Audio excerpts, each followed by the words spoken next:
Before today's episode kicks off, we wanted to announce the Hot Young Book Club. Woot! We are always wanting to learn and grow, so we are going to launch some bonus episodes as we discuss our first book, The Big Leap by Gay Hendricks. And since we're busy too, we are going to be breaking it down into bite-sized chunks to read and discuss. And we would love it if you all would join us. Our first meeting will be August 7th, and we will link the book in the show notes. Can't wait to have you guys with us. Today, we're sitting down with designer Clara Jung of Banner Day Interiors. Clara shares how she transitioned the skills from her first career as an attorney into her successful design business. We also learned how Clara defined her own success as a creative despite growing up with traditional career expectations. We got to talk about how she takes bold risks in her projects, but is cautiously optimistic with financial decisions. Let's go!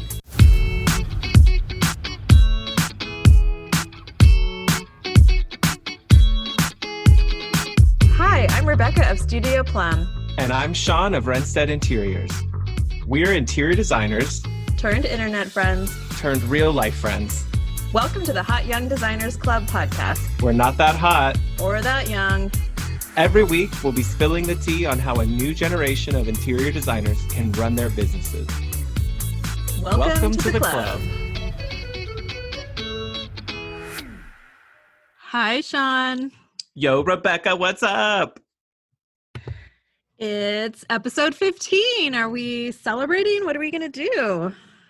I mean, I was just noticing, y'all, that we have listeners in like 40 countries.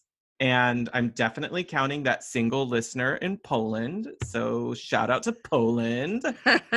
That one person. Thank you. Thanks for listening, Poland. Yeah, this feels like a really major milestone. Not major, I guess. It's like our first milestone. For me, this feels major. Like 15 episodes is a lot. Totally. This is a big commitment. It's a marriage, basically. It really is. But luckily, we don't have to see each other every day, even though we kind of do. Distance makes the heart grow fonder. That's true. Basically. And speaking of distance, it helps me with our fizzle and sizzle of the week because people are all over in my fizzle of the week. The world of Instagram and social media is making me feel like I'm the only person who's being really good about social distancing and avoiding places, because I am seeing a lot of people all over the interwebs posting about their glamour times vacations and going to like coronavirus hotspots. And it just makes me freaked out. And I don't like seeing that. And I kind of wish people would just stop posting it so this doesn't have to go on any longer. Like we need to bring a little more shame to the internet? A little bit, because like I'm here with health workers in my household. I have an at-risk elder in my household. So I have to be super good. And like, I would love to be able to go do something. But the truth be told, if I were out doing something, like I'm seeing a lot of these people doing, I'm probably going to catch it. Right. So not everyone is, there are a lot of people not wearing masks is what I'm saying. A lot of y'all are out there, you're not wearing masks and you're like, oh, our state is okay. Well, it won't be for long if you're not doing it. Yeah, I went down this rabbit hole last night on one of my Facebook moms groups, and there was a whole like fight about this on like the parks people are seeing a lot of families at. Yes. And so there's this debate about whether you should just mind your own business or if you should be like calling and reporting it. We all have PTSD from those Costco YouTube videos and crap.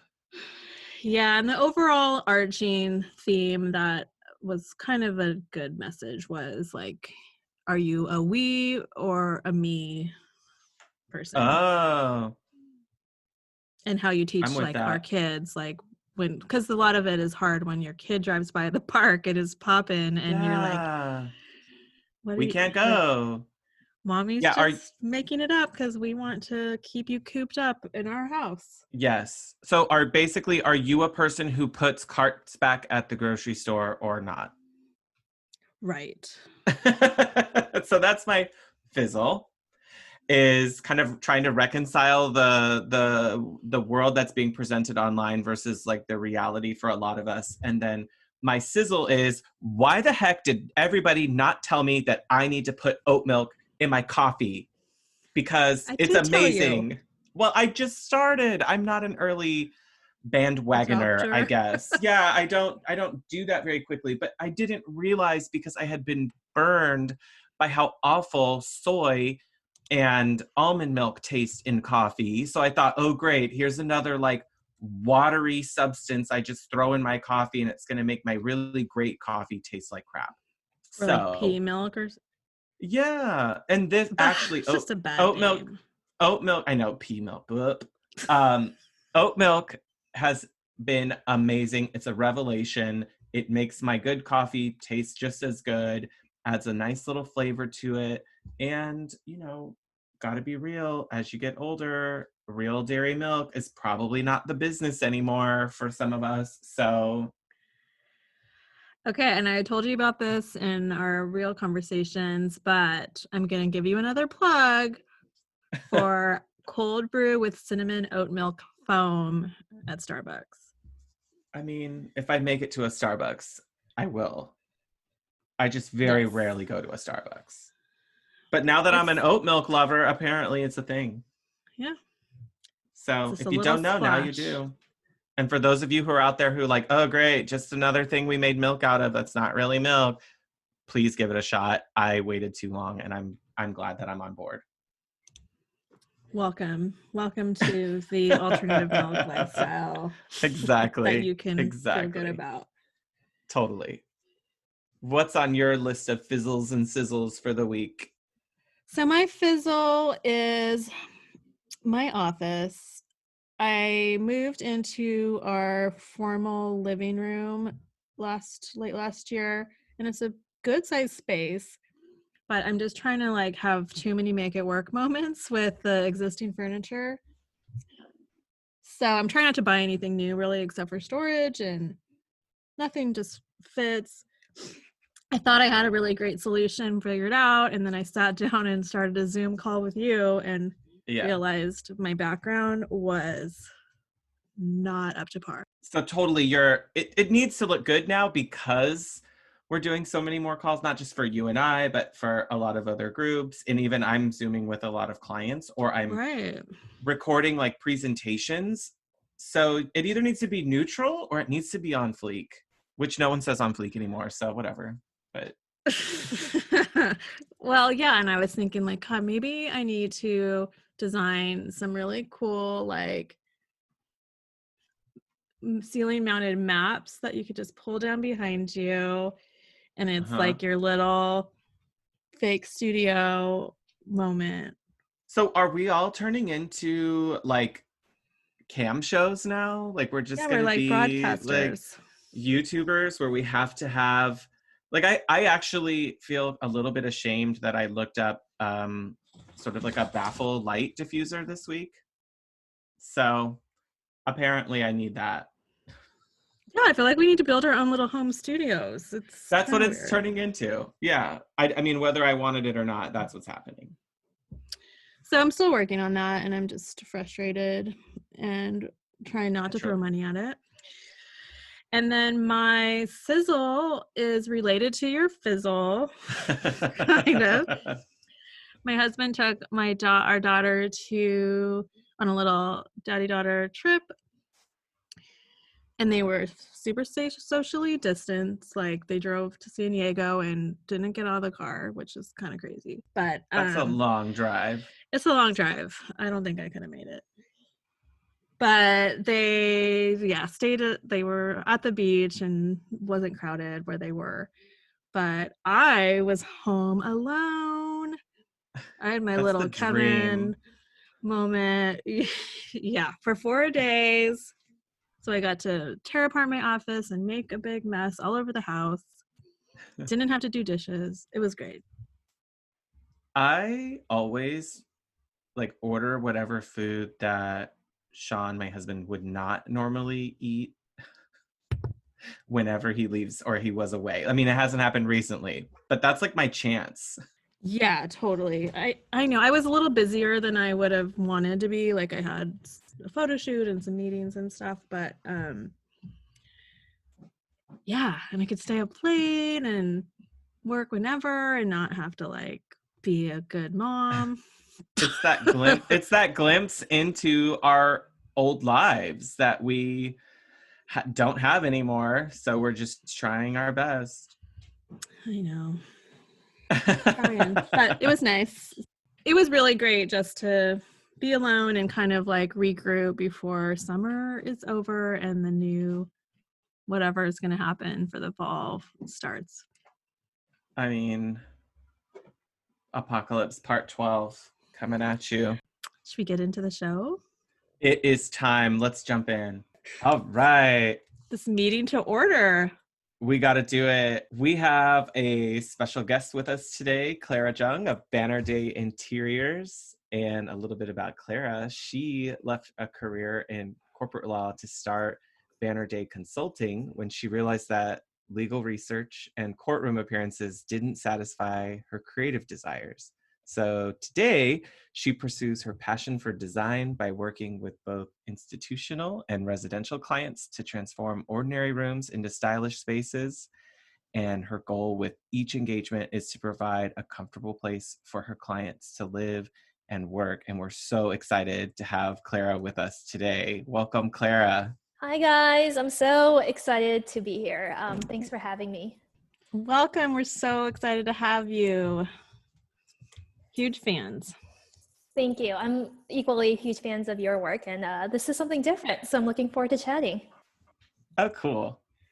We're all still always shocked that anyone is listening. Yeah. and are watching like what's going on, and we've been really encouraged by how despite our distances and our different careers, different paths and different ways we run our businesses, how close the design community really is. And beyond just the fact that we work in a similar industry, how much we really all have in common with each other. So it's a really encouraging experience. No, I totally agree. I mean, I listened to a couple of your podcast episodes, and I love the rapport between you guys. It's so much fun. It makes my drives to long site visits much more bearable, and I love just the camaraderie and like just the information giving that you guys are putting out there in the world. And I think it's super helpful, whether you are a seasoned designer or someone just starting out. Yeah, I think it's helpful, and this is good. Like with you too, like we both have career transitions that we've made, and I felt very lacking and unknowledgeable when I got into this industry. But realizing, oh wait, this is a tool that is kind of unique to have, whether it's my design background or whatever, graphic design and marketing, that is helpful for someone who hasn't had that. So I think we all have things to give and share. Our industry and our businesses are so complicated. I feel like it's just super complex compared to just a straight service-based business. So yeah, you're like a therapist, you're like a problem solver, you are a mover. I say moonlight as an unpacker of boxes most of the time. Totally. Yeah, so a bunch of different things. You're like an inventory specialist, Yeah. a warehouse manager, like, and that's not every business that is like that. It's really, I feel like there's these one-off scenarios for nearly everything that designers do. You're like, well, who's going to do it if I don't? I guess we're also taking on this new task. Correct. Yeah, I totally agree. And, for your clients, it's definitely a service-based profession. And, home is such a personal thing. So the scope creep can be just, I've cleaned out medicine cabinets, just like things you would never think of, or just like sourcing weird stuff that you are like, what? This is not design related, but yes, I will do it for you. But really intimate details about your clients too, which like takes it out of that like office professionalism like place, and you're like, oh, okay, well, this is what you need in your bathroom. Like, okay, I know. Or this is why, well, Shaun has stories about this is why you don't get a leather nightstand. Have we talked about that? I don't know if we have on here. There have been some marital aid products that might have ruined some nightstands. So I don't know if you have to be explicit. I think I can conjecture with my imagination. I think that the listeners can fill in the blanks and imagine Exactly. how would a leather nightstand get ruined? Something petroleum based. And stuff you're like, well, at this point, to that end, there's no filters anymore. I've already been so far introduced into your personal life that what's next? Like, well, what is it next? Yeah, like what are we holding back now? Like, exactly. Yeah. And that's why there are confidentiality clauses in my contract, because I don't want them to worry about, oh no, what's he out there talking about? Like, no, it doesn't need to. Yeah, there's no photos. On a podcast, apparently. But No names. No names. No, not at all. But honestly, like, that's not something I would have thought about. So it is good to know. Like, that's like a major, like, functional aspect of. Gotta know. So that's, yeah. I don't know if I'm going to put it in my design questionnaire, but. No. I don't know that I asked about that in advance. So that's also on me for not realizing, but. It just won't go into the plan. Like, leather furniture, maybe just not in the bedroom. Just gotta. Yeah, that's where we could leave it there. Yeah, we could leave that. Stop. Let's just stop talking about that. That's the next episode of Just Stop when we do one. Clara, I think you touched on like a key component where you mentioned, where we were talking kind of about what we're bringing with us from prior careers, and we talked about you transitioning from corporate law. And are there things that you brought with you that you find you're still using every day, whether it's skills or techniques, into your design business? Totally. It doesn't seem like a natural skill set like transition, I think, if you think about it, but there are so many facets. Some people are like, you probably regret going to law school. I'm like, no, I don't. At first, and I have a very strong network. And to be honest, when I started, most of my clients were my law school friends. And that's actually the hardest part when you start a design business, is getting that right clientele. So I have no shame in saying that I had a strong law school network, and they continue to hire me, and they are some of my favorite clients. But as to the skill set questions specifically, when you're a lawyer, and specifically if you do litigation, you do case management, which is like all the stuff that you do in project management for a construction site. So attention to detail, juggling a lot of balls at once, a ton of very strict deadlines, thinking about liability issues, responsibilities of different people, all that stuff. And then I think on a daily basis, just contract negotiations, not really with your client, but as an advocate for your clients with different vendors, different trades, all that stuff. That all helped me, I think, become a stronger designer. And I sell that to my clients. I say, I obviously have not worked with another formally trained designer, so I don't necessarily know how they work, but this is how I work. And I know that we're really good at design, but we really excel at project management and troubleshooting. And I think for a lot of designers that come from not necessarily a more traditional background, especially like second career people like us here, I think we're just really adept at that, being in a corporate environment. And I think, further, like, having worked, like what quote unquote a corporate profession, I'm very much aware of my clients who have very, very tight schedules, juggling family and kids and like demanding jobs. So, I know that it's really important for me to maximize their time with me and really distill options. So yeah. Do you have a theory why there are so many attorneys that have become interior designers? I think if I don't know why so many attorneys have become interior designers, but I know why attorneys have left the law. Right. So it's always the question always is from a non-lawyer, like, why would you leave? But I have never been asked that question from an actual lawyer. They're like, how do we get out? Oh, Oh, I believe that. Yeah, and to be fair, there are aspects of the law I really do miss, and when I left the firm, like I was just didn't love some of the people I was working with, and it was just not a good personality fit. But my husband is still an attorney, and he loves his job. It's kind of mind blowing. Like he loves it so much. So it's not all attorneys, but I do think it's not that unusual to feel really burnt out. It's just the stress level for lawyers is really high. So after doing it for 6 years, I think it was just burnt out. But I can't speak directly to your theory of why there's a pipeline of attorneys to interior design. it just seems so bizarre to me. But I feel like there's a good number of them, and maybe it's just like it's that pendulum swing effect of like no creativity at all. Yeah. But you're a creative. Yeah. But like how you were explaining the breakdown of the procedures and being analytical, like that totally makes sense.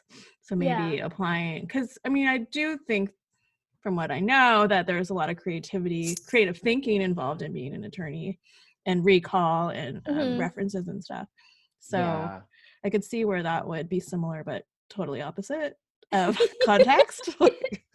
Yeah, it's true. I agree with you. I have a couple of friends here that used to be attorneys and are now designers, and we talk all the time. But yeah, I always I just had a passion for design, but I was just so type A and had this very strict mind in my head of how my life should go. So I never really allowed myself to even consider a creative path. I was like, I am going to be a lawyer. I've had this dream since I was 6. I did all the stuff you're supposed to do to get into a good law school. So I will be a lawyer. And I stuck it out for 6 years, probably longer than I should have. But so, yeah. Well, I think in our generation, we were never showed like a successful creative career path. Like I didn't know what a graphic designer was when I was a little kid.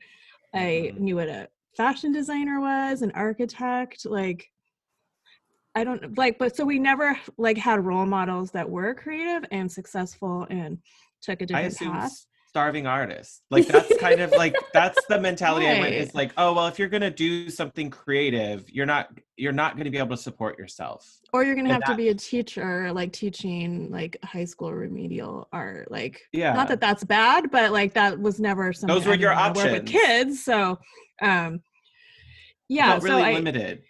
Yeah, I didn't even think about that. The creative, successful role model. That's totally true. A successful career was being an attorney, a doctor, or going into being a CPA. Yeah. An actuary. Yeah. Yeah, you always are going to have a job. And job security was what was sold as the vision for success. You will have a secure job, you'll always have a paycheck, and you could just be happy going out on weekends and doing stuff, and that will be. That's partly our parents' generation, that was what they were taught. But now, my daughter will know what the gig economy is. I will be you can be the ebbs and flows. You can marry whoever you want. I never heard that, or that's progress. My parents didn't even know about it. Yeah. Yeah, my parents were immigrants, and so I'm Korean American, and growing up, for them to have worked so hard, it was very clear to me that I had to conform to the traditional ideas of success, and that was being an attorney. With that being said, they always said they wanted me to be happy, but I knew, they were saying that, but I don't know if they actually meant it. They want you to be a happy attorney. Yeah, exactly. Uh-huh. So I actually didn't tell them I quit my firm job till 6 months after the fact. Oh my God. Yeah. Wait, how did that go over? Now my mom just brags about my husband. Just her husband's an attorney. Yeah, same. Mine does the same. No, she's extremely proud of me, but I think it does take, they've mellowed out, getting older and having lived in the US longer, so, but yeah, but when I was growing up, it was definitely like, you have to be successful. And that usually meant being an attorney or a doctor or whatever. Yeah. Do they know what you do all day? Like, do they have this like amorphous picture of what you do, or ambiguous picture? Yeah, like I just show them photos of like, projects I finished, but I don't think on a day-to-day or even like hour to hour, they know what, but I think that's true of most people. I feel like most people think that we just shop and, you know what I mean? Like, it's just frivolous, like make pretty things. Yeah. Oh, I made a palette, and then 4 months later it pops into a bathroom. Like, if only. Like, we're picking pillows and fluffing them. And, yeah. So, I mean, I think that's true of like the broader public. I think if anyone has worked with a designer, I know all my clients know how hard I work and like what we actually do. I'm sure your clients feel the same way. So, yeah. Or anyone who hasn't undergone like a major renovation. Exactly. Or Yeah. had that stress on their own shoulders. Those have been some of my better projects, is where clients have done construction before on their own. And they're like, we can't do this alone. We can't do this again. It was so awful. And we didn't keep up with everything. And we made bad choices. And then they totally get why it helps to have, like you said, an advocate, someone on their side, someone who can keep their project moving quickly, and trust in the overall picture still coming together. It's almost better if they have tried to do it on their own.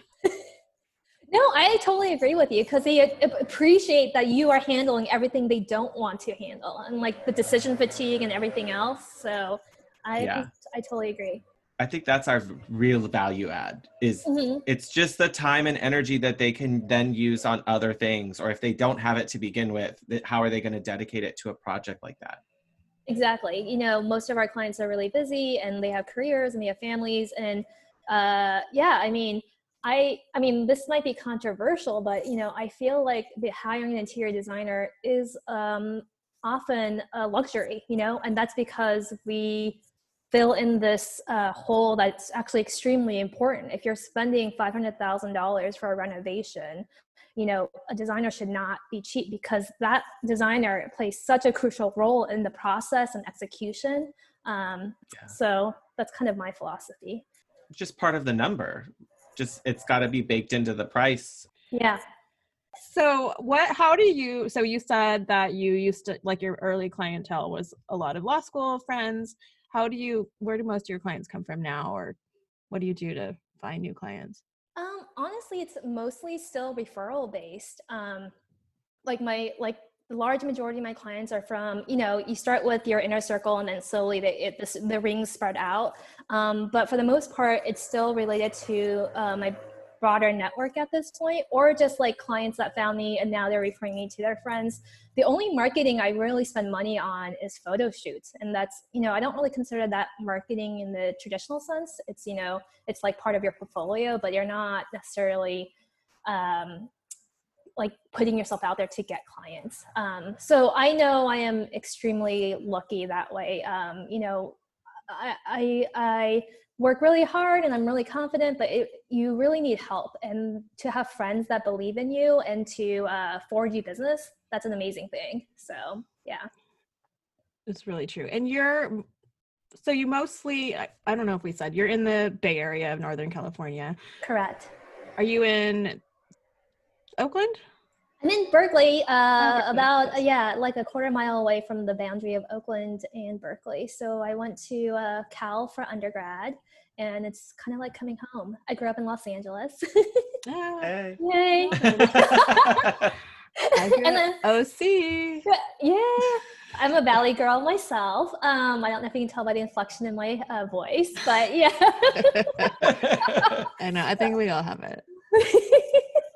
But I love the Bay Area, so there are pros and cons like anywhere else, but yeah. And I love Northern California. So I saw recently that you had a client though in the UK, right? Like, yeah, that was a law how does school that friend. work? Yeah, it was just a law school friend, and sourcing was kind of a challenge, but I knew I needed a client that was kind of easygoing and just I could understand what their goals were, and it worked out fabulously. Again, I think knock on wood, inspections are happening right now, but I have another law school friend who just purchased a home in I think upstate New York, or a country house in Connecticut. I can't remember where it was, but it's like a farmhouse. So, dream project, Oh right? my God. So, yeah, that's And exciting. you'll do it all completely virtually, probably? Well, I mean, do I say this publicly? I am willing to risk COVID, wear a mask, and go out there to install, which I think is totally appropriate. But we will see how it all works out. But I think, I don't know if this is too off topic, but in the Bay Area especially, and in New York, I think people are fleeing kind of the more congested urban areas and focusing on vacation homes. The Tahoe real estate market here is insane right now. It's crazy. Yeah. So I or they're moving here. I have a consultation today. So I'm in Sacramento. So I have a consultation today with someone who just left the Bay, and their jobs are fully remote now. So they're like, okay, we need a bigger yard, a bigger house, a pool. Yeah. A pool. Yeah. I mean, that could be your niche. Fleeing San Franciscans into Sacramento. Refugees from the Bay Area refugees. Yeah, it's happening here though too. People are going out to Lake Arrowhead, and they're trying to get away from the city for as long as they possibly can. Mm-hmm. Yeah, but I have a client in Tahoe that they just bought a vacation home, and I happened to be there when they were installing the cable, and the guy's like, I don't know, this could take 2 hours to come online. There are so many people here now working that our system is so slow. So these little mountain communities can't hang with the bandwidth, literally. Tech employees. No, they cannot. Literally, they don't. Yeah, they can't keep up with that. Yeah, that's one of the repercussions of COVID that I wasn't anticipating, more, I guess, vacation homes, so to speak, from former clients. And then like you said, because Bay Area, a lot of my clients are tech workers. Another thing I did not anticipate from COVID was that since a lot of tech companies are allowing their employees to work remotely, at least till the end of the year, if not forever, a lot of my clients are working elsewhere, renting a house somewhere else. And then we are just going in and renovating for the next 4 to 5 months. So I find that super interesting. So it's their workhouse? What do you mean? No, so it's you're renovating their main home. Exactly. And they're going to they're going to Tahoe or Sea Ranch or even somewhere further, because before they would have to commute in, and that wasn't really an option. But now at this point, since they can work remotely without issue, they're taking that as an opportunity. Let's get it done because I'm not going to have to live in it. Exactly. And I know that's sounds really privileged, but it's just, I think I'm just stating a fact, and it's kind of the nature of the Bay Area that we haven't. I mean, I think it's just one of those things I did not anticipate when COVID hit, because I almost threw up when I heard about shelter in place. So, yeah. I have projects on hold because they have kids like Rebecca. You're teaching your daughter at home, and they're like, we're not doing that bathroom or kitchen right now. I can't go, there's nowhere to escape to. Exactly. Mm-hmm. It's crazy. Well, or they're just I'm over it. I mean, so from the decor side, people are get this done. We need a staycation vibe here because we're not going anywhere. Yeah. And any discretionary income that might have been to travel or eat out or exactly. We're getting a new sofa. That's just right. Which totally makes sense. If you have a dysfunctional space and now you've been stuck in it for 3.5, 4 months, it doesn't age well. Right. It's not going to get much better. No, yeah. I think this is it'd probably be good to make sure our listeners understand the beginning of why we wanted to talk with you. And so we have to go through a journey, everyone, of months ago. Rebecca, I don't know if Rebecca knows this, but Rebecca does know that I am a frequenter of sliding into people's DMs on Instagram. And it's that's how we met. You're great at it, yeah. It's I'm just so over. I'm for anyone who's listening, if you are having It's called the Sirha slide, and that's that's why we're all here today. Like, we wouldn't have met. I need to talk to people. I need a glass of wine to cheers to that. Yeah. I asked you a question about, I think it was like a fire clay tile install was that like the beginning of the situation. And I had been following along for you for a long time because I'm fascinated by your designs and we want to ask you some more questions about that too. But I asked you a question about a tile install and you were really helpful. And so super appreciative of that. Thank you, because I know it takes time to do that. And it's not lost on me how valuable our time is. And to be able to like have any free space is a miracle some days for us. So to even catch that magic window where you had the time is greatly appreciated. So thank you. And the second follow-up to that was we were observing you moving into a new office space, like right when shelter in place was hitting its peak in San Francisco. Yeah. I guess let me speak to the how you slid into my DMs. This is how old I am. Like, I opened the inbox and like I press it and there's an audio recording of you talking. And I was like, wait, you can do that? I guess I'm just like old. And I was like, this is so weird. But I loved it. And I think I like responded pretty much immediately and we talked. Yeah. I was hopefully able to answer some questions. But yeah. I think, you know, your podcast exemplifies how open you are with like, you know, your knowledge. And I always try to be. And I really appreciated, because I knew you had commented on my posts and stuff. Although I don't know if we really like talked to each other via DM before, but I like that you made the effort to like start building a friendship, which I think is super important. So I never take that for granted.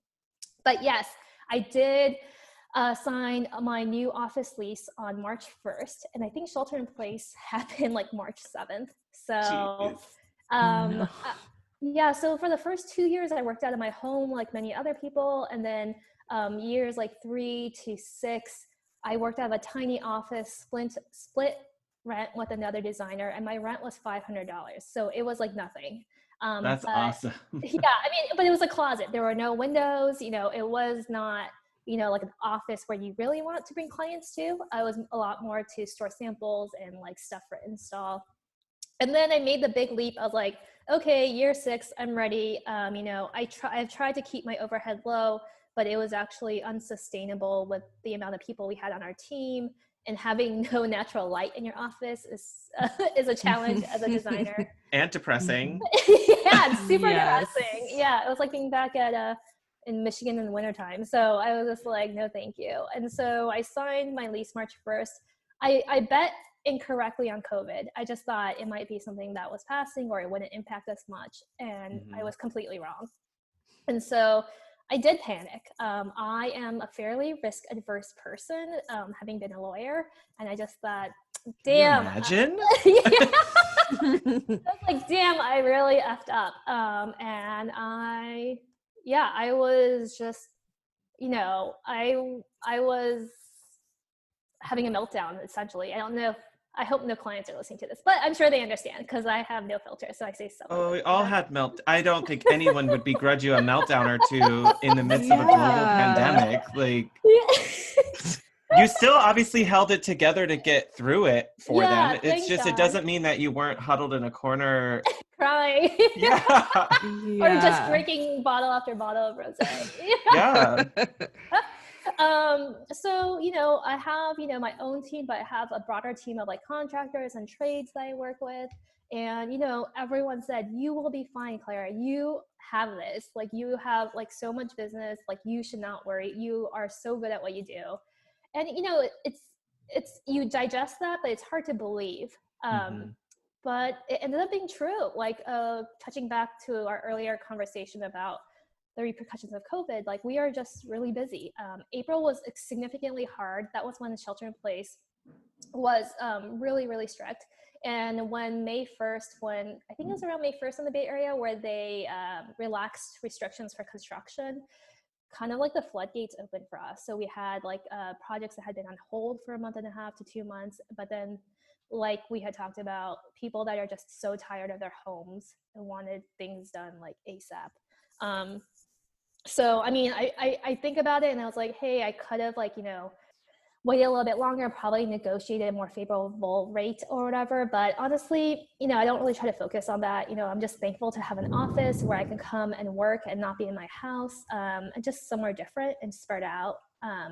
So yeah, sometimes, things look bleak, but it all kind of works out. I know that it probably was frightening Yeah. to step into that, and then to think, oh gosh, like, is there a way out of this lease? How do I do this? Totally. I thought of all of those things, and as a lawyer, like I was just like, yeah, there was no real way, and I knew like if I tried to break the lease, she would be able to basically charge me rent until she was able to release it, and that was not gonna, be really feasible, obviously. Yeah. It wasn't really the money. I mean, this is like an industry podcast, but I had enough money to cover myself for about a year and a half, for the rent, but it's a 5-year lease. And so I just didn't know how long this was going to go on for. And just a little bit of background, I graduated law school in 2009, the Great Recession. And it was extremely hard. I still have PTSD from that. Like, it was just like, I don't know if you guys remember, but we had just graduated, my job offer got deferred. Sam's job offer also got deferred. We had just moved to San Francisco. I had a mountain of law school debt, I think $300K. It's like, how do you pay that off? And when you go into law school, you're guaranteed a 6-figure salary and all these promises, and no one anticipates the Great Recession. So kind of like when COVID hit and shelter in place hit, I was just kind of like, it threw me back to that moment. Sorry, this is so depressing, but yeah. No, but this is like, if anyone out there is listening and thinking about an office space, I mean, like, how do you prepare? What do you consider? It's a cautionary tale, but it's also an encouraging part of the story that there still are paths forward. Totally. I think, you can't anticipate a global pandemic, like you said, so it's just, but I had enough funds to last me for around 2 years. And so I think, I am always very conservative about my overhead. And so I always think that, when you're like not so established, I don't know what the established age is. I don't know if it's under 10 years or what it is, but I would recommend being fiscally conservative as much as you can. But people have different philosophies to that. Some people choose to spend a ton of money on marketing, and maybe that is fruitful for you. Maybe that is how you get your clients. But I think, you have to just really reflect and see what feels right in your gut for your business. So that's my advice. And you're not having any of your team on site in your office with you now? No, we take turns. I have one designer who is like, we decided we're in each other's bubbles just because we've spent so much time together. So her and I are in the office sometimes together.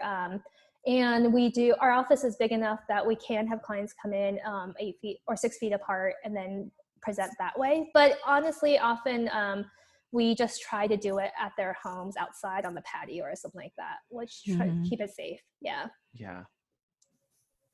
It's just like the new world. Yeah. I've had to drop off like presentation trays, and then I'm leaving them on the porch, and I'm like, all right, tonight is our Zoom meeting and we're going to go over it. And if it just keeps them comfortable and feeling safe, and then the same for me, it's just what we've got to do. But it definitely requires a savviness in the client to be able to adapt and understand. And I can appreciate that. For me, a lot of my clients are in sort of this like 35 to 45 age bracket where there's a comfortable level of technology, of adapting quickly to different programs or applications, whether they've used them at work or they've gotten comfortable with things. I think it does definitely now, you need clients to be pretty adaptable and to be really upfront with like, what's the process going to look like? And I don't think anybody's going to want to go back to all in-person interactions. I kind of feel like people like a lot of this stuff now. You think so? Like the hybrid model. Yeah, like a blended model of, oh, well, I could do a quick Zoom session during my lunch at work if I had to. And then that way I don't have to do That's an true. evening session. And like, I Right. don't have to drive out to, you know, the west side of Los Angeles at 3 p.m., you know, which is like the worst. I know. I Yeah, I can't. think it's definitely like trained us to have more, like I almost feel like it's taking us back to the phone call. Like I have had more phone calls in the last 4 months than I've had in 10 years probably. Yeah. Like it's retrained us to use our tools. We don't have to spend all this time physically together to still connect. Yeah, And I so mean, like let's save that for the important times, you know. Yeah. that totally makes sense. Yeah, I agree. But it also makes me just more happy to see someone else in person that's not my husband. So I feel like it's just totally. like maybe really appreciative of when I do see clients in person. So I think both ways for sure.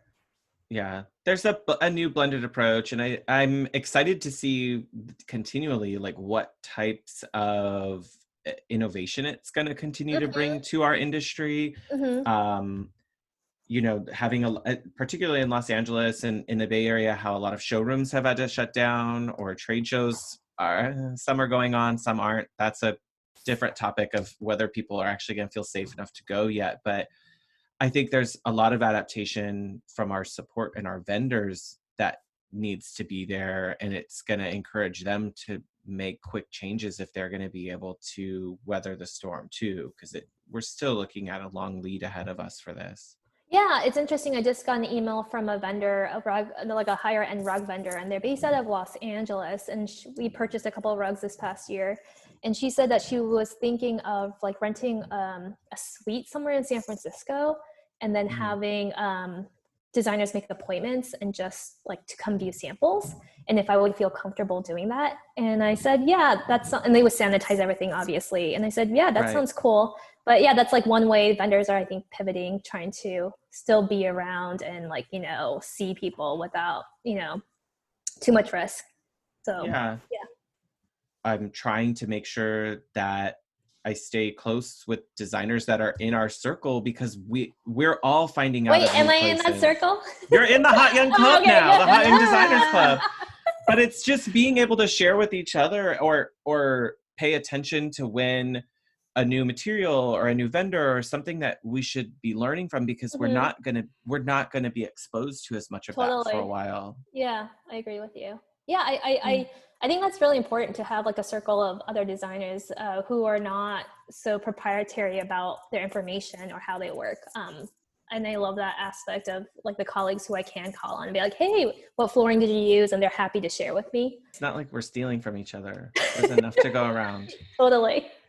Yeah, and even like, I mean, Shaun and I aren't in the same market, but we have like a little pod of designers that we share and talk to like every day kind of now. Yeah.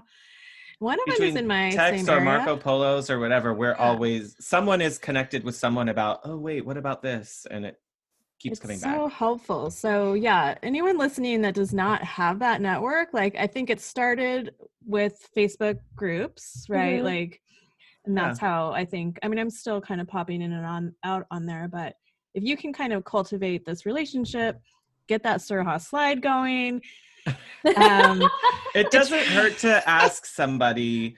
And I mean, we're all coming from different places where, they may not be in a space where they have the capacity to be able to help too much, but just slowly building. Try, like, because like Ginny McDonald kind of said the same thing. Like she has a group of core designers that she can be really transparent with, and it's helped me personally and my business so much having like trusted advisors, and especially right now.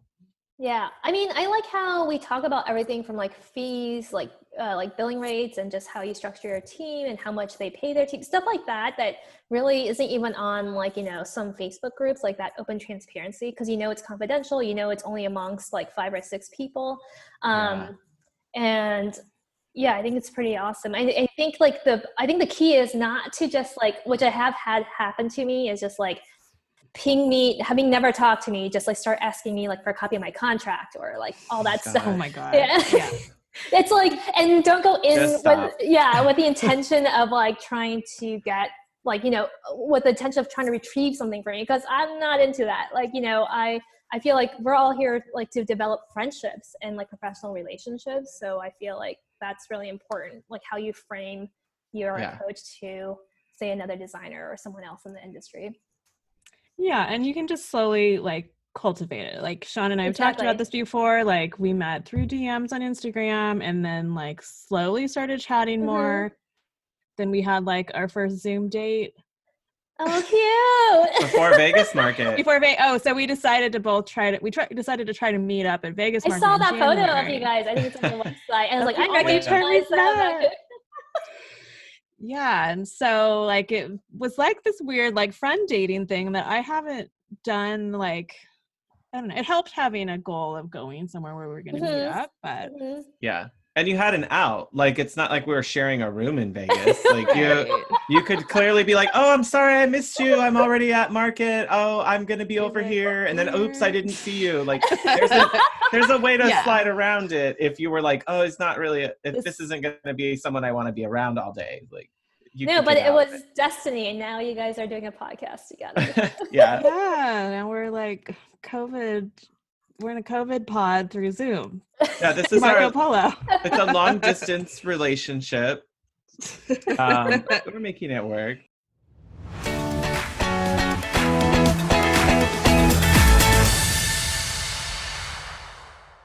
Hey, Shaun, have you signed up for the Hot Young Designers Club newsletter? Oh, no. Really? Is this you not wanting to clutter your inbox with a lot of excess junk? No. Let me do it. Where do I need to go? You need to go to hotyoungdesignersclub.com. Scroll down till you get to the subscribe button. You just pop in your email address and your name. All right. I'm doing it right now. Is this going to be a bunch of spam? It's not. It's actually not going to be anything until we actually get around to sending something. But we have big plans and we want to be able to send surveys to get feedback from our audience. And maybe once in a while, a special surprise or a recap. All right. I'm on it. Thank you. Back to the show. One of the things that you mentioned about kind of your growth when you were talking about, okay, it's around 1 to 2 years and up to 6 years. And what do you feel were the things that you've done that have helped you move your business to higher levels or next steps, sort of the next phase in your growth at Banner Day? That's a really good question. I guess, most recently is getting like a quote unquote professional office. So that's like a big growth and jump in growth. But I think, so like years 1 and 2 were extremely challenging. I had friends that would hire me, but obviously I could not charge them the rates I am charging now. And so it was really to build out my portfolio. I think I heard Lindsay Brooks in her podcast with you guys, like she never said no to a project. And I was the same way. Like I cleaned out garages and like, basically worked for less than minimum wage, I'm sure. And that was kind of, I'm not going to lie. I had a moment of weakness. I'm like sweaty, helping quote unquote decorate / organize a garage. I'm like, WTF, what am I doing? I was wearing a suit last year, going to courtrooms. Like, is this what I really want to do? But then I think, once I had a portfolio and started getting more projects, I think investing, I know everyone says this, but investing in professional photography is a big jump in growth. And then once I did that for a couple of years, I also tried a couple of shoots with a stylist. So I kind of, I kind of like thought of that as not just her styling the photos, but also kind of like a seminar for me to see how a stylist frames a photo and what she's thinking of, what angles she's telling the photographer to do. And I thought that was really great because I kind of took some of those lessons for my future photo shoots, because as you know, stylists can be pretty expensive.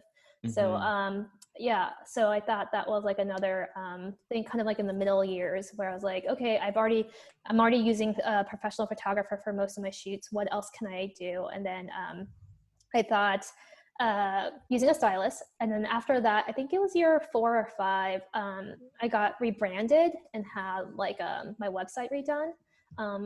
Like, you know, it's not surprising for this industry. It's all about the visuals and how you present yourself. So I think, yeah.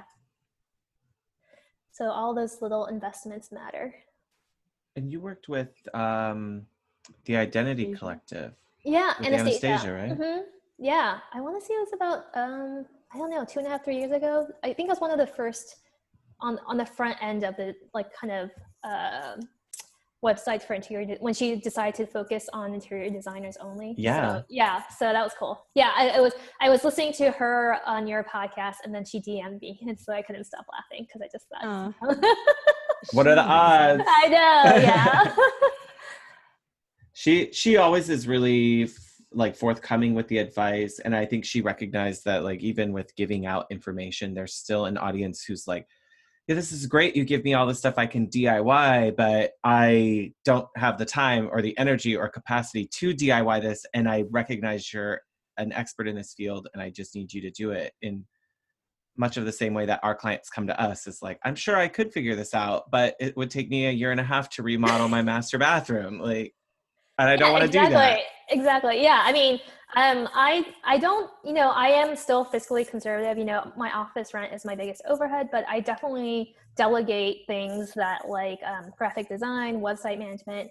I recently started doing SEO services, which I have never done before, because most of my clients come through referral.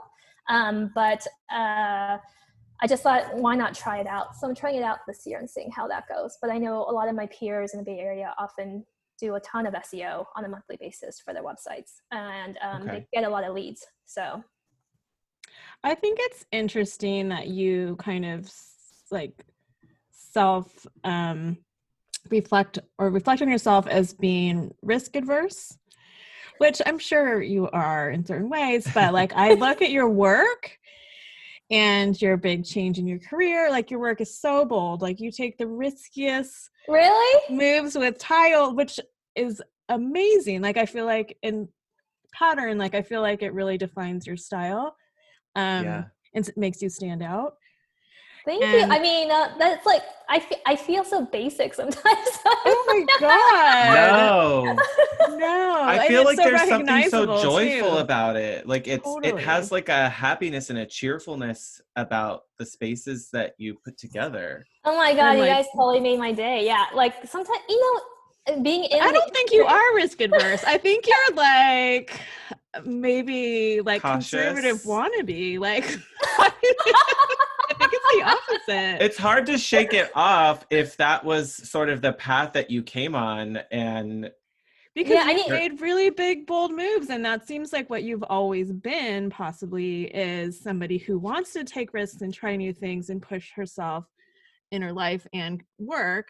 Right. And you're maybe like trying to like feel like still you're conservative, but I don't know, maybe. Yeah. It's interesting. I need to get a t-shirt made saying conservative wannabe. Maybe conservative's not the right word. Yeah. People are going to want to take that the wrong way.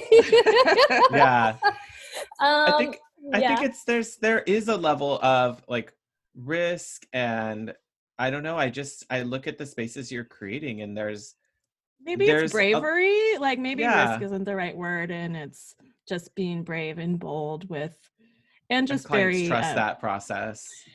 Yeah, like I love color. I love big, bold things, but I'd be nervous to present like a really bright tile that's so permanent. Yeah. Just because I'd be nervous to get shot down because I would love it so much. So I think that's like awesome. Thank you. Well, I think, you know, a large part of the credit goes to my clients. You know, they're the ones paying for it. They're the ones saying yes.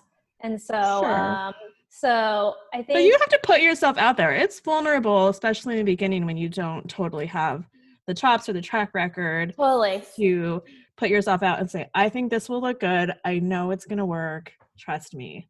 You've never seen this before, but it's going to be awesome. But you have to put all your trust in me. I think, that goes back to, it's definitely, being a designer is a design job, but I think of it more as a client services job. And so I want to make sure that my clients are happy. And it's funny that you say that my design, that makes me so happy, honestly, because I just feel like sometimes I look at maybe I'm being too transparent, but sometimes I look at my designs, I'm like, I don't know if I can, it just looks like part of the feed, the Instagram feed, where it's just not, really reflective of anything unique, but I am so appreciative that you guys are propping me up. See that. We are our own worst critics. I think your work is total scroll stopper and also really proprietary. I know that when you see work.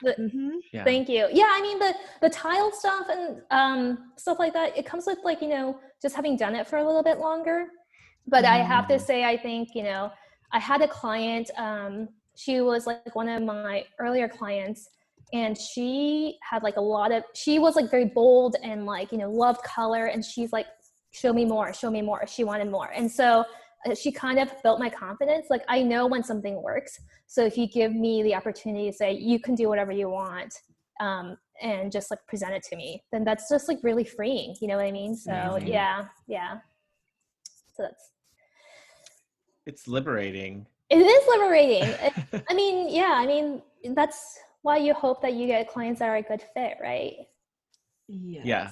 I had the client the one I was at a site visit for this morning was one who started saying, well, it's our bathroom, so we should, we're thinking it'd be very Scandinavian, probably a lot of neutral, but we're okay with that. And then I don't think I've presented anything of it in my Instagram or anything yet, but we're doing this orange sherbet color tile now. What?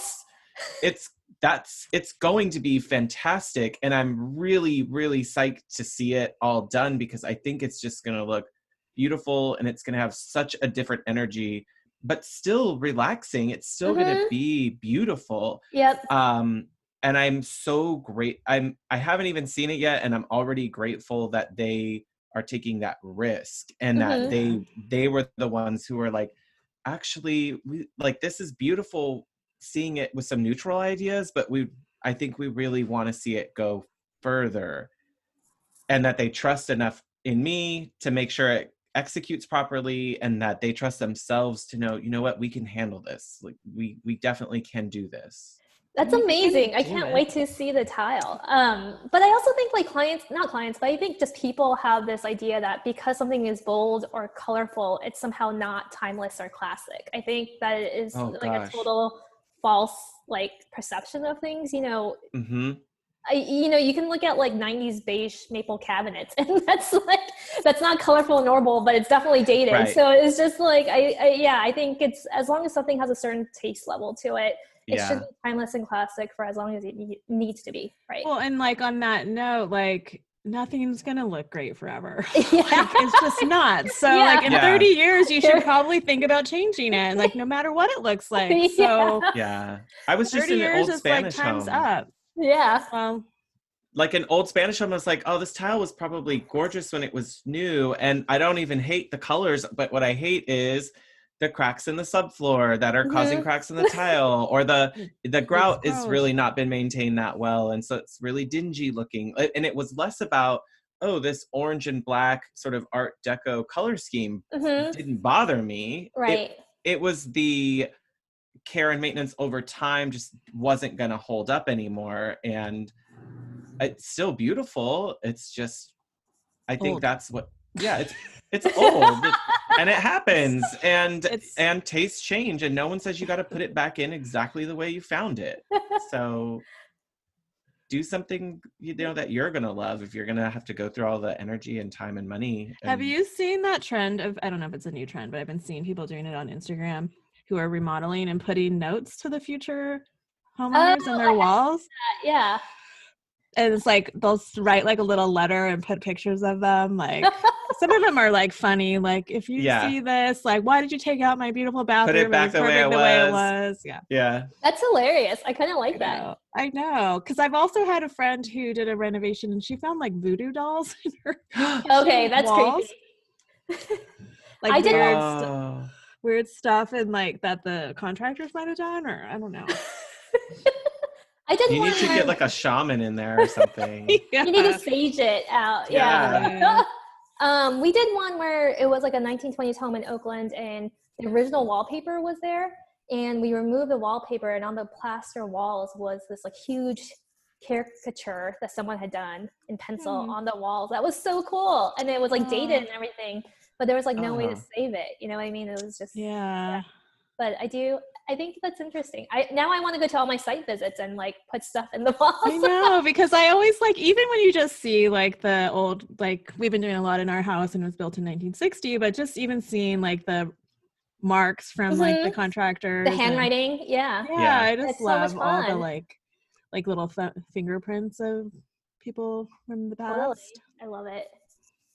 Just get out of weird little time capsule. It's like somebody in 2060 is gonna be like, what? Yeah. Tell them 2020 sucked.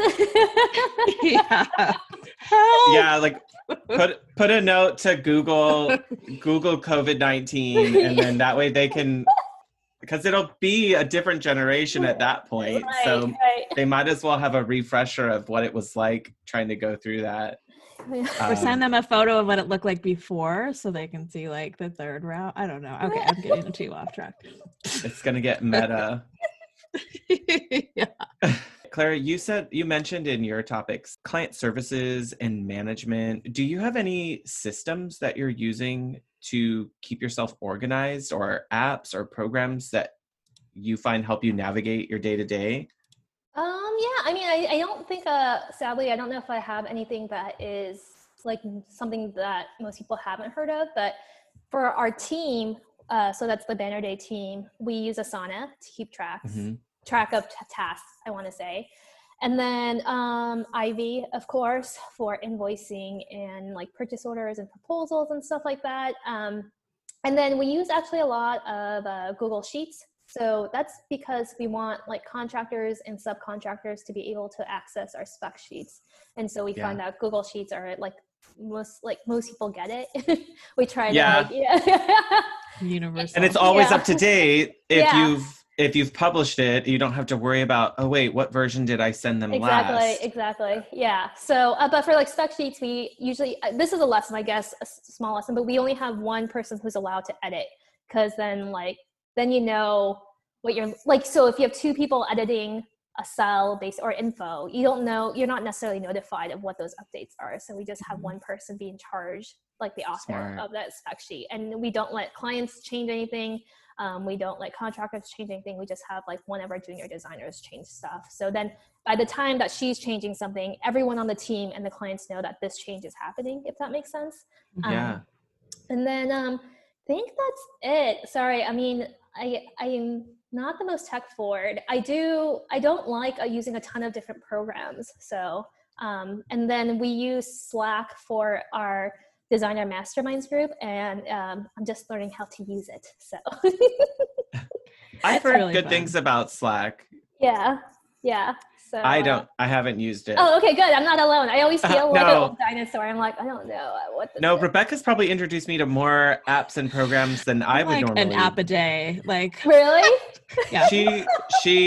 I was using Acuity before I met her, but like my Acuity integration, so clients can get on my calendar if they need to, is so much better now because she's like pressed me, like there's more that it can do. And I just recently started Dubsado, and I had Dubsado.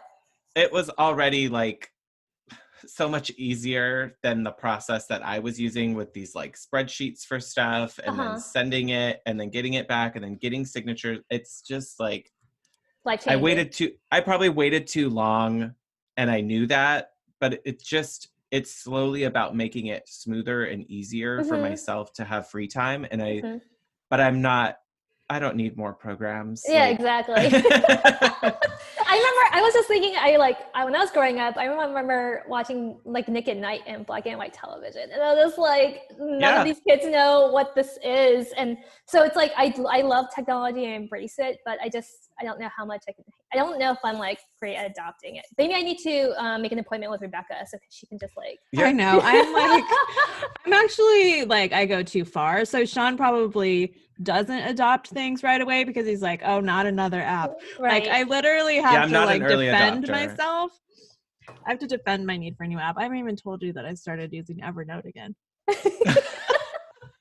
I can't. I'm not an early adopter. I'm usually not going to be a first round person on something. I've really got to be sold Same like boat. the why Yep. and the how it's You're like a what's in it for questioner. me. Yeah, there's the what's in it for me has to be there. I've got to know why. I need to see examples. Otherwise I like don't trust it because I feel like we're constantly being sold to. But you're at like Clara, you're at the tech epicenter being in the Bay Area. Like Yeah. So should I be hang my head in shame?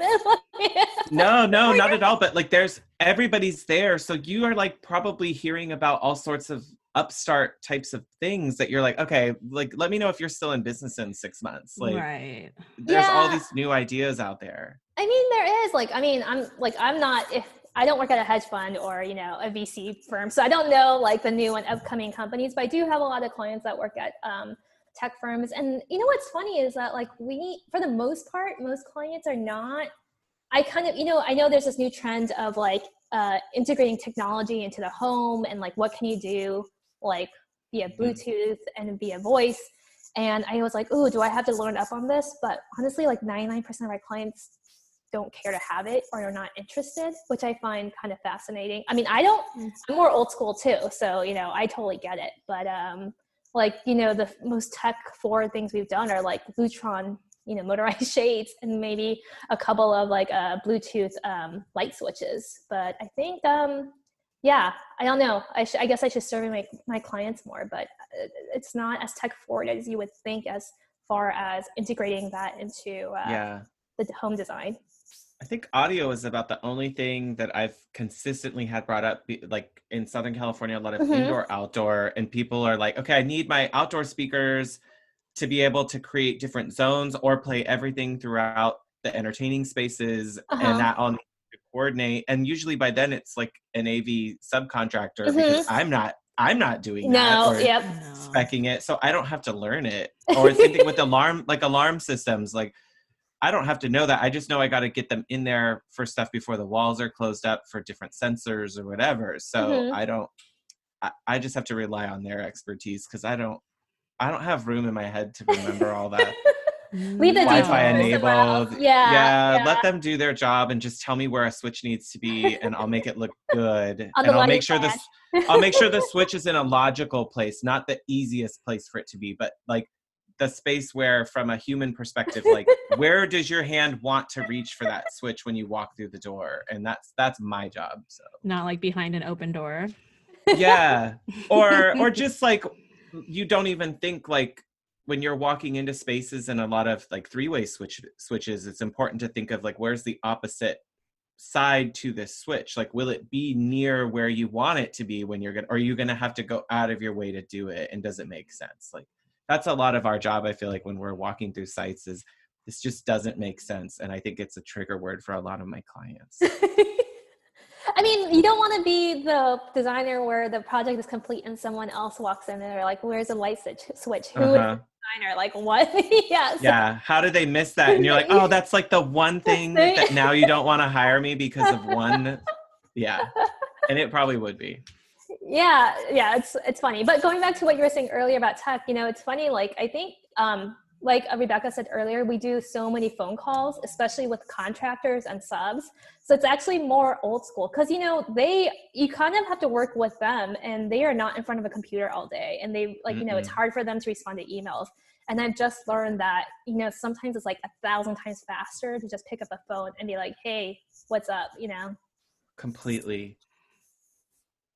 Definitely. They might. Yeah, I know. This industry is a weird mix of pretty old school and the tech that's coming in. I had a kind of a pseudo internship, and they still ran their business with triplicate forms. Like their POs were in triplicate, and it has worked for her for 35 years. And she's not changing. It actually was kind of like a good way for me to understand, like, okay, the yellow sheet, like it's like the like now I understand what a PO does and when it converts to an invoice. Like it's literally the things going in all the the folders. steps are in it. Mm-hmm. I like that. Convert it to digital. Yeah. But she knew where every penny was when in her business. So that's amazing. Yeah. Kudos for that, because I don't have time for filling out stuff half the time. I'm a very prolific note taker. They're not always really organized, but that's my biggest holdover from my like banking career was documentation, having things written down, remembering who said it, when they said it, where we were, who else was there. Like that's just like part of my process now. So every time I walk in, it's either on my notes on my phone where I'm like, it's shared to my drive so I can get it on my laptop or my phone or invite others to look at it. Or I have my physical notes and it's just like really thorough. So I can go back and go, nope, on this day, we talked about this. We were here. Yeah. And we're going to get that fixed because we've already talked about it. It's already done. Recorded it. I'm not opposed to that one day of just being like, okay, site meeting is starting, click, we start recording. And then that way it's just not forgotten. And other people play this have back access. for you.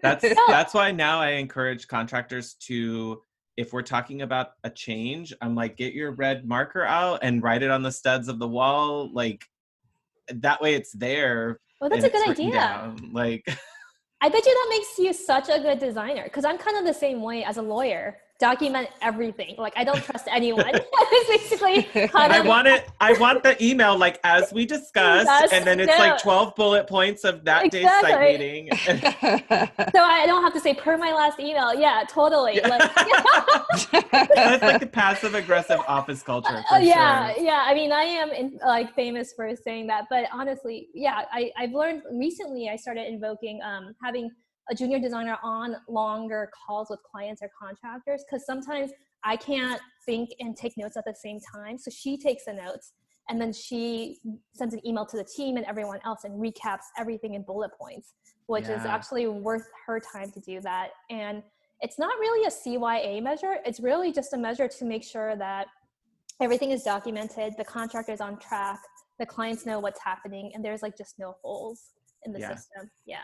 So I don't know if you've said how many people are on your team right now. We have 4. And what are they? Designers? So we have a senior designer, and then 2 junior designers, and then a project manager. So the project manager mostly does all of the purchasing for our decoration only projects. And then the junior designers do all the purchasing for all the renovation related projects is how we usually split it. And then my senior designer kind of supervises the junior designers, but she heads kind of all the rendering and the technical drawings and all that stuff. And then I head the design end and do a lot of the site visits and stuff. But so it's working really well so far. My senior designer has been with me for 3 years. And then my first junior designer, it's going to be a year in August. So, yeah. Awesome. Yeah.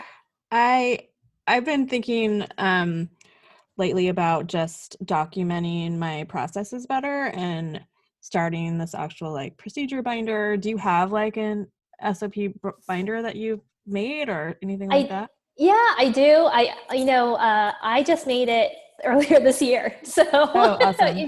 I think during COVID, because I was like, I was bored and didn't have a lot to do. And I know I should have done it way earlier. But when it was just my senior designer, Kathy, it was just kind of easy because we were always talking. And then when my junior designer came on board, it made it a little bit harder. But then I think when the 4th person came on board, I was just like, okay, this is unsustainable. And I am relatively organized, and I am very responsive and on top of it. But I know some of my peers had this handbook before they even had employees, which is probably the way it should go. I just didn't have it together enough to do that. But even with that in place, there are so many questions that come up because you can't account for every scenario. It's just, the trade discount might vary depending on vendor, or like, the shipping might be really high. So you balance that out. So I think it's a helpful guide for sure, but I don't know. Yeah. I think, just face-to-face time, or, just chatting with whoever you're working with is like the most helpful. Definitely. Yeah. There's a lot of if-then scenarios that happen in our businesses where you're like, well, if that's the case, then we do this. And sometimes it's like that though, and we do this. And Exactly. it really depends on someone's innate ability to problem solve, to think things through, and then to say to themselves, oh, I bet there's a better way to do this, or I'm sure there's someone else has a different way to approach this. And a lot of it is situational in our business. Totally. And I think, I think when you're looking for someone you are hiring or want to work with, it's not the skills you're looking for is like kind of like the intangible, their ability to problem solve and like spot the issues. They might not know the answer, but they're like, wait, I need to ask somebody about this, instead of just like trying to forge ahead and get that thing off their list. And think, well, I was just trying to be helpful. And you're like, oh, it just made things like a million times worse though. And I appreciate your desire to solve this, but it made it really bad. Yeah. Exactly. One of the things I wanted to make sure that we asked you is about the meaning of Banner Day and what that connection to that means for you to tie it to your business. Oh yeah, good question. So when I first started, I didn't want it to be my name. I don't know why. I just wanted it to be something other than my name. And so I was thinking of ideas. And then the euphemism, it's a banner day. It usually means like a celebratory moment. And that's kind of what my goal was from when we were done with your home. And then I also liked, again, when I first started and like was getting my LLC paperwork in, my good law school friend recommended that it be something not so specific to interior design, because if I wanted to pivot and that design business didn't turn out, I wouldn't have to like refile paperwork and stuff. Is that like too practical? But that's part of the reason why. Yeah, it's wise. Yeah. So, or if you were to expand into other things. Exactly. Yeah. So that's why the interiors is my doing business as, but like as far as my formal like LLC stuff, it's more ambiguous. It's Banner Day Consulting. So, I mean, if you're thinking of like a name for your business, like that's something to keep in mind, because just filing paperwork with the Secretary of State is never fun. Just setting, just like forming, like putting everything in your bank account, all that stuff, like to have to change that up because your business model changes, like that's not great either. So, yeah. That's really smart. That's good advice. But also it kind of connects back to your designs, like we were saying before, where there's this level of like joy and happiness in them that you can see in your portfolio. Full circle. Thank you, Shaun. Yeah. Totally on brand. I know. I'm so glad you could join us today, Clara. I really appreciate it. Thanks so much. I had a great time. A really fun way to spend a Friday afternoon. Cool. Yeah. Okay, well now it's time for you to pop that bottle of wine. I think it's it's calling my name like 10 feet away from you. It's a Banner Day. Exactly. Before you go, can you tell our listeners how they can find you? Sure. So am I talking about, well, I guess my website is bannerdaysf.com, and then my Instagram handle is Banner Day Interiors. And if you are just starting out, or even like, I don't know, wherever you are in your career, feel free to ping me. I'm always happy to talk to other designers and broaden my network. So. Oh, you're just opening the floodgates right there. Here they come. That's so generous. That's awesome. Now you're in the club. Yay! Yeah. Just one quick aside. When Shaun asked me to be on it, I had yet to hear an episode, and I was like, I don't think I'm the right fit. I'm not hot nor young, so but I've never heard the like jingle or the preface, so I thought that was there's some irony involved. We're all just figuring out we're all hot and young. That's what it is.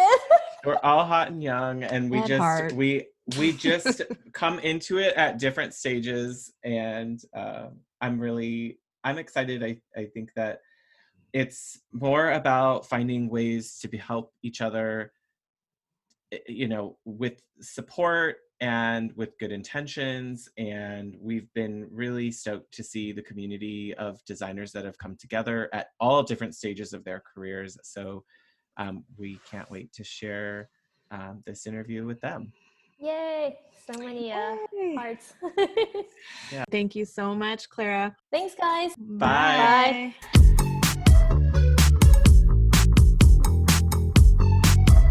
Thanks for joining this meeting of the Hot Young Designers Club podcast. If you liked what you heard, please subscribe and leave us a review on Apple Podcasts. Check out the show notes there for links to things we talked about today. We are keeping the conversation going on Instagram, so don't forget to like, comment, and follow at Hot Young Designers Club. You can find Rebecca on Instagram at Studio Plum. And you can find Shaun at Renstead Interiors. That's WRENSTED. Sorry. I saw you forming. I saw her forming a sentence. So I'm like, you saw the hamster I saw the start lips to moving. move Yeah. a little bit. I'm such Just a few steps. And then this is where we cut it out. Yeah, And we're done. exactly. Okay.